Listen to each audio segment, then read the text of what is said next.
18, s'il vous plaît. Merci Madame la Présidente. Ce sujet a été évoqué par notre collègue Patrice Martin-Lalande tout à l'heure. Il a regretté que cet amendement ne puisse venir en discussion du fait de la procédure de l'article 40. Et c'est la raison pour laquelle il est signataire de cet amendement qui propose, sous forme de rapport, puisque c'est évidemment le moyen que nous avons trouvé pour que ce dispositif puisse venir en discussion dans l'hémicycle. Mais je veux, en le défendant, réitérer sa demande tout à l'heure que les rapporteurs prennent l'initiative d'une rédaction et qu'on puisse se mettre tous d'accord sur cette idée très novatrice. Je saluais tout à l'heure la démarche que vous avez engagée sur ce texte. Vous savez que j'ai moi-même, pour nos compatriotes français à l'étranger, lancé une grande consultation, que j'aurai d'ailleurs l'honneur de débriefer sur TV5 dans 2 jours. Je pense que ça doit être un nouveau modèle démocratique et une nouvelle approche du Parlement. Et donc je souhaite, avec Patrice Martin-Lalande et avec beaucoup de collègues qui sont ici, qu'on puisse dorénavant considérer qu'une consultation publique en ligne soit organisée pour tout projet de loi ou proposition de loi avant qu'elle soit inscrite à l'ordre du jour du Parlement. C'est l'objectif de cet amendement de rapport pour qu'il vienne dans la discussion, mais ça peut être un engagement que vous prenez au nom du gouvernement, ou en tout cas l'engagement de porter cette question au gouvernement et qu'on puisse, dans l'avenir, engager cette voie nouvelle qui est absolument indispensable aujourd'hui si on veut revivifier notre démocratie. Et il y a une crise de confiance qui est telle, à juste titre souvent, quand on voit le décalage du débat public par rapport aux préoccupations de nos compatriotes, pour que cette logique démocratique devienne une règle générale dans notre démocratie. Monsieur le rapporteur. Merci Madame la Présidente. D'abord, je remercie notre collègue Lefebvre d'avoir effectivement rappelé, et la démarche, ça a été évoqué par nombre d'entre vous au moment de la discussion générale, et la manière dont, à l'occasion de ce texte, une démarche assez innovante qui a donné des résultats très favorables. On y reviendra d'ailleurs régulièrement tout au long de la discussion, et en particulier sur le e-sport. Et je comprends bien que vous voulez cranter tout cela et faire en sorte que cette expérience réussie puisse se renouveler. La manière dont vous le faites est autour d'une demande de rapport. Et je vais me permettre de dire, pour cette première demande de rapport, Madame la Présidente, puisque ça vaudra pour à peu près la 60aine d'amendements qui demandent des rapports sur les 840, c'est qu'il y a effectivement, cher collègue Gosselin, une jurisprudence Urvoas, et que j'entends en tant que rapporteur que les demandes de rapport sont souvent des amendements d'appel, de demande d'engagement du gouvernement. Je voudrais juste vous rappeler, mes chers collègues, qu'au-delà d'un rapport du gouvernement, on a quand même ici, au sein de l'Assemblée, de nombreux moyens de pouvoir faire l'ensemble de ces études, que ce soit des missions d'information, des missions communes à plusieurs commissions, des comités d'évaluation et de contrôle, des missions ad hoc, comme la commission de réflexion sur les droits et libertés à l'âge du numérique.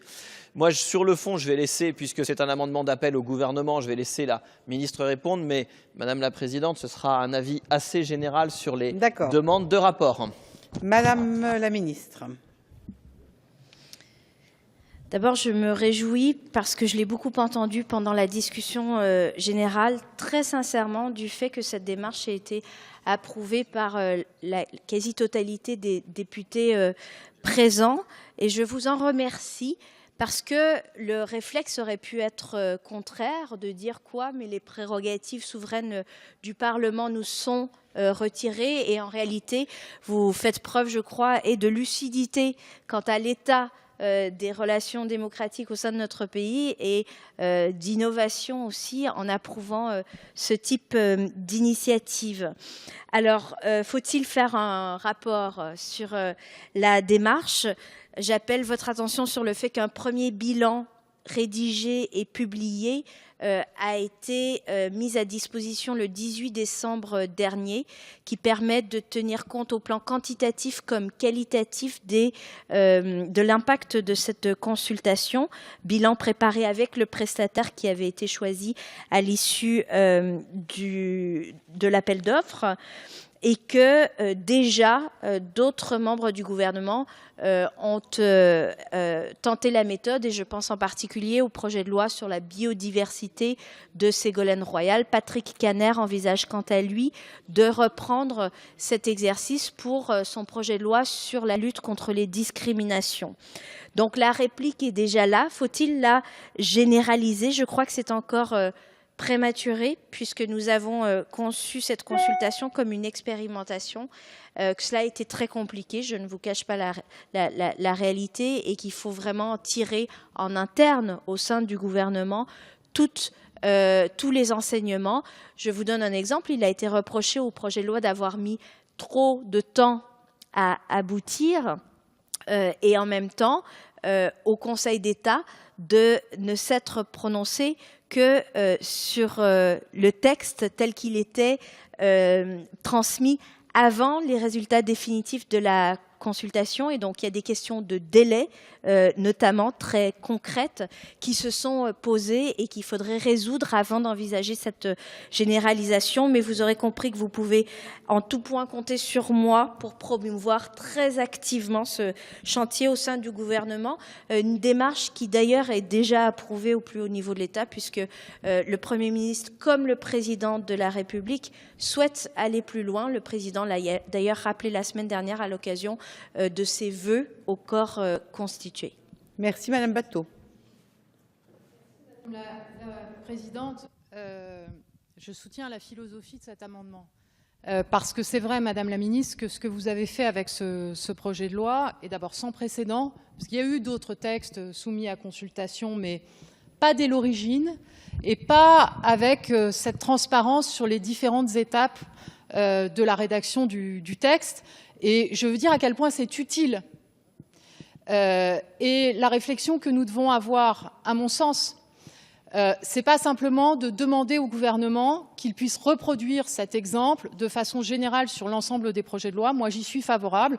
Je pense que ça pourrait donner lieu, à défaut d'une demande de rapport, peut-être d'une audition du ministre chargé des relations avec le Parlement par la commission des lois de l'Assemblée nationale, pour qu'on ait cette discussion avec lui et qu'on puisse rentrer dans le détail des textes dont le calendrier d'élaboration est propice à ce type de méthode, et de ceux, je pense à la loi sur la prolongation de l'état d'urgence par exemple, qui par nature et par la rapidité des délais ne le seraient pas. Mais la deuxième chose sur laquelle je voudrais attirer votre attention, si Frédéric Lefebvre m'écoute, c'est sur ce que nous devons faire nous-mêmes et qui concerne la procédure parlementaire. Mon collègue Dominique Raimbourg a ouvert une réflexion sur la possibilité que permet déjà le règlement de l'Assemblée nationale. Le règlement de l'Assemblée nationale n'interdit en rien, sur un projet de loi, par exemple, de nommer un deuxième rapporteur qui serait le rapporteur de la consultation citoyenne. Ce qui fait que le processus qui aurait commencé en amont de consultation citoyenne sur le projet de loi du gouvernement se poursuivrait jusque dans cet hémicycle où nous aurions un rapporteur de la consultation citoyenne qui pourrait donner son avis sur les conclusions de la consultation et qui n'enlève rien, parce que je connais déjà le débat, au pouvoir qui est celui des représentants de la nation, in fine, de décider et de se prononcer par leur vote. Donc je pense qu'il y a ce qui concerne le gouvernement, il y a aussi ce qui peut concerner à l'avenir des évolutions du règlement de l'Assemblée nationale et de ce que nous pourrions d'ores et déjà expérimenter dans le cadre des dispositions en vigueur dans nos procédures parlementaires et qui permettraient de prolonger l'état d'esprit et la pratique qui a été celle de la consultation sur le projet de loi numérique. Merci Monsieur Chassaigne. Oui, je voulais aussi intervenir dans le même sens en faveur de cet amendement, parce que vraiment, je crois qu'il faut acter les choses. Et il faut qu'on ait une forme de réflexion et on avance par petits pas pour faire évoluer notre démocratie et pour faire évoluer la fabrique de la loi. Vous l'avez souligné, ça a été souligné, 5 articles nouveaux, je crois 90 modifications du texte. Ça montre qu'il y a donc une possibilité d'associer les citoyens. Le risque, c'est que on est dans une forme de balbutiement d'une démocratie nouvelle.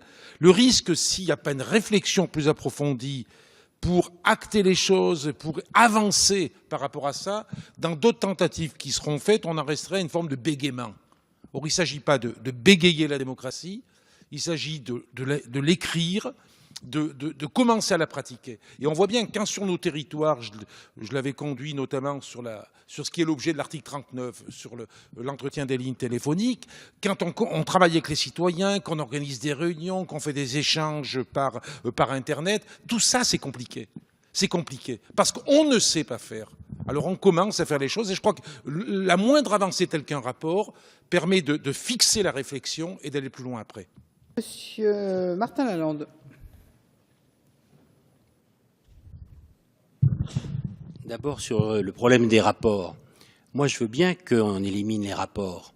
Simplement, quand j'ai déposé un amendement, je vous ai lu le texte tout à l'heure, instaurant l'obligation d'une consultation publique en ligne pour les propositions et les projets de loi, l'amendement a été classé irrecevable parce que ça va entraîner une dépense supplémentaire.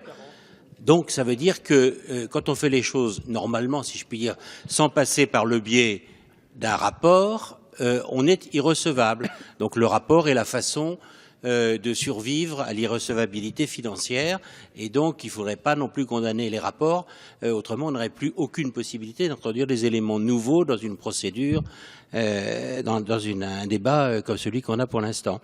Sur le délai dont Madame la Ministre tout à l'heure parlait, pour tirer les enseignements, etc. Moi, je pense qu'effectivement, il faut aussi qu'on prenne le temps de faire ça. 2016 sera l'année pendant laquelle la France sera présidente de l'organisation qui regroupe une centaine de pays, qui s'appelle Gouvernement ouvert, si je me souviens bien. Et donc, nous allons les accueillir ici, les 60 pays. Je pense que ce serait un bon signe à donner que de faire une avancée dans le sens, encore une fois, d'une généralisation de cette enquête, de cette consultation publique en ligne. J'ajoute que pour ce qui est, il n'y a pas que le gouvernement qui est concerné, l'Assemblée nationale et le Sénat, tout à l'heure, notre collègue Delphine Batho l'a dit, sont concernés pour les propositions de loi. Donc, je pense qu'on pourrait peut-être du côté du gouvernement demander un an de plus pour rétablir ce rapport-là, et du côté du Parlement pouvoir le tester. Donc, ça a été rappelé tout à l'heure. Nous avons les moyens de le faire. Merci, Monsieur Coronado, et puis on va mettre aux voix. Oui, très brièvement pour dire que nous soutenons également l'amendement de notre collègue Frédéric Lefebvre. C'est vrai que c'est une tradition de la Commission des lois que de refuser de manière systématique les rapports. Enfin, là, on n'est d'abord pas en Commission des lois, on est dans l'hémicycle, et donc on n'est pas lié par les traditions de la Commission des lois. En plus, je vois que le président de la Commission n'est pas là, donc on ne se fera pas taper sur... Ah, il est là. On se fera taper sur les doigts quand même, alors, mais on peut s'en affranchir. Et puis, parce que je pense que le sujet qui est posé mérite effectivement ce rapport-là. Je pense que, comme l'a dit notre collègue Batho, il y a déjà des dispositions qui permettent de renouveler un peu le débat parlementaire, et c'est nécessaire. Mais je crois que ce à quoi nous invite Frédéric Lefebvre, c'est d'avoir une vision plus large, d'ensemble, pour vivifier ce débat parlementaire, le décadenasser, pour lui donner une nouvelle dimension. Et je crois que les outils numériques permettent en fait de renouveler et de faire participer très largement la société civile et les citoyens. Je crois que ce serait bête en fait de tenir sur une position un peu idéologique que je partage quand on est en commission, mais qui me semble sur ce sujet particulier faire exception. Merci. Alors, Madame la Ministre, donnez-moi la parole, mais le président de la Commission aussi, peut-être le président de la Commission et vous ensuite. Oui, je voulais verser au débat de la séance le fait que depuis quelques mois et années, nous sommes assez constants effectivement sur nos positions anti-rapport, mais il peut arriver que nous ayons une vigilance qui soit moins forte. Et nous avons... Non mais attends, oh là là, ne parle pas bien trop tôt, laissez-moi finir. Nous avons laissé passer, à ma connaissance, 2 rapports. L'un sur la loi MAPTAM, l'autre sur la réforme pénale. Je crois que nous attendons toujours les rapports en question. C'est-à-dire qu'on les a demandés au gouvernement, avec l'hostilité du gouvernement. Le gouvernement doit donc nous fournir des rapports. Nous n'avons pas ces rapports. Donc je reste, pour le coup, constant. Le Parlement peut tout faire. Il n'a pas besoin de demander au gouvernement des rapports. Madame la Ministre. En l'occurrence, je comprends qu'il y a un assentiment généralisé, une position partagée sur tous les bancs de l'Assemblée sur ce sujet. Et je crois qu'en l'occurrence, c'est peut-être le gouvernement qui doit se faire violence en l'état pour rendre des comptes au Parlement, ce qui pourrait peut-être là aussi obliger le Parlement à réfléchir en interne, non pas uniquement dans le cadre de la réflexion, ce que fait très bien Dominique Raimbourg dans le cadre de son groupe de travail, mais vraiment aux moyens de passer à l'action, à la véritable réforme. Et donc, je reviens sur mon avis initial pour m'en remettre à la sagesse de l'Assemblée en garantissant l'absence d'hostilité du gouvernement quant à la rédaction d'un tel rapport. Bien, mes chers collègues, donc sur cet amendement 518, vous avez donc un avis de sagesse du gouvernement. Je mets aux voix cet amendement 518. Qui est pour cet amendement? Qui est contre cet amendement? L'amendement est adopté. Madame